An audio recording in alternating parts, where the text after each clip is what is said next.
دوستوں مریم نواز سے ریلیٹڈ پچھلے ویڈیو میں ہم نے ان کی تعلیم اور ان کی شادی پہ بات کی تھی، لیکن آپ کی ڈیمانڈ کے بعد اسی ویڈیو کا پارٹ 2 پیش خدمت ہے۔ مریم نواز شریف نے جس طرح تعلیمی میدان میں بھنڈ کیے تھے، اسی روایت کو برقرار رکھتے ہوئے مریم نواز شریف نے سیاست کے میدان میں بھی بہت سارے بھنڈ کیے۔ دوستو 2011 میں مریم نواز شریف نے ثنا بچہ کو انٹرویو میں کہا کہ ان کی لندن میں تو کیا پاکستان میں بھی کوئی پراپرٹی نہیں ہے۔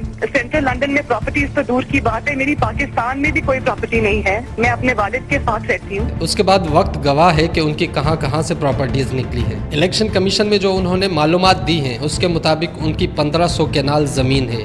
مریم نواز نے لاہور میں 84 کروڑ 25 لاکھ 84 ہزار سے زائد کی 1500 کنال سے زائد اراضی ظاہر کی ہے، اور وہ 28 ملین کی اپنے بھائی کی مقروض بھی ہے۔ مریم نواز کی کل ملکیت 845 ملین روپے ہے۔ دوستو 2012 تک مریم نواز شریف کا کوئی بھی سیاسی کریئر نہیں تھا، وہ شریف فیملی کے فلنتھراپی کے کام سنبھالتی تھی۔ مریم نواز شریف ٹرسٹ، شریف انسٹیٹیوٹس اور شریف میڈیکلز کی چیئر پرسن تھی۔ ایکچولی نواز شریف چاہتے تھے کہ ان کا بیٹا حسن نواز ان کا نام آگے لے کے چلے اور پاکستان کی سیاست کو سنبھالے، لیکن وہ یہ نہیں کرنا چاہتے تھے، وہ لندن میں ہی رہنا چاہتے تھے۔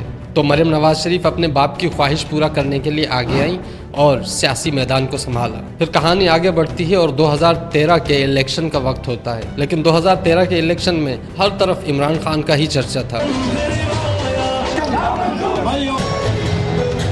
مریم نواز شریف اپنا پبلک فیس بنانے کے لیے لوگوں میں لیپ ٹاپ بانٹنا شروع ہو گئی، حالانکہ اس وقت مریم نواز شریف کے پاس کوئی بھی سرکاری عہدہ نہیں تھا۔ 2013 کے الیکشن کی کیمپین تو کی مریم نواز شریف نے، لیکن خود الیکشن نہیں لڑا۔ 2013 کے الیکشن کے نتیجے میں نون لیگ حکومت میں آ گئی۔ Honorable Mia Mohammad Nawaz Sharif Saab has secured 244 votes.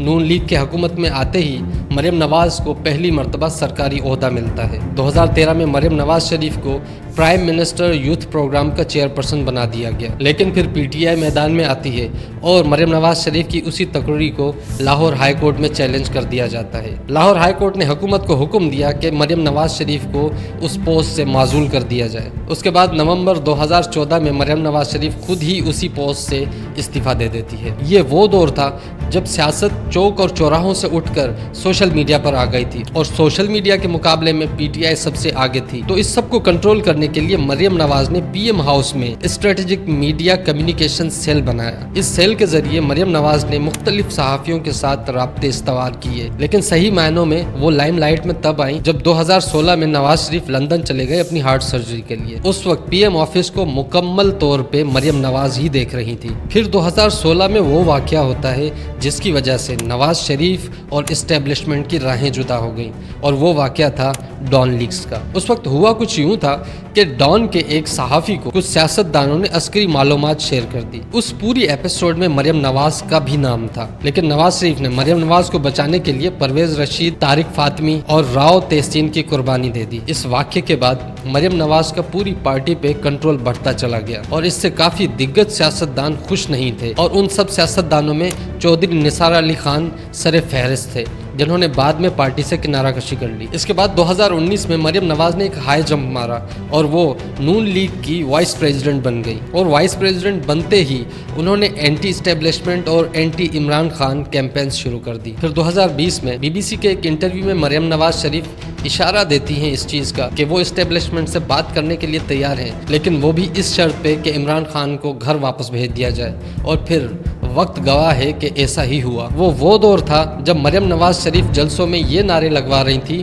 کہ جو یہ دہشت گردی ہے اس کے پیچھے وردی ہے، اور دوسری طرف ان کی پوری کوشش تھی کہ ان کی اسٹیبلشمنٹ کے ساتھ بات بن جائے۔ اور ایک طرف تو نون لیگ یہ نعرہ لگا رہی تھی کہ ووٹ کو عزت دو، اور دوسری طرف گیٹ نمبر 4 کے چکر پہ چکر لگائے جا رہے تھے، اور انہی چکروں کا نتیجہ یہ نکلا کہ 2022 میں عمران خان گھر چلے گئے، اور پھر سونے پہ سہاگا کہ سپٹمبر 2022 میں مریم نواز شریف کے تمام کیسز ختم کر دیے گئے۔ پھر فروری 2024 کو بالآخر مریم نواز شریف پنجاب کی 20ویں سی ایم بن گئی، دھاندلی کے الزامات کے ساتھ۔ جن معاہدوں، جن ایگریمنٹس کی وجہ سے وہ گورنمنٹ میں آئی تھی، ان کو پورا کرنے کے لیے اس نے کوئی کسر نہیں چھوڑی۔ جو بربریت کا نظام نگران وزیر اعلیٰ نے قائم کیا تھا، اس میں بڑھوتری ہوئی ہے، کمی نہیں ہوئی۔ اب دیکھنا یہ ہے کہ تاریخ کے پنوں میں مریم نواز شریف خود کو کن القابوں سے یاد کرواتی ہے۔ ملتے ہیں نیکسٹ ویڈیو میں۔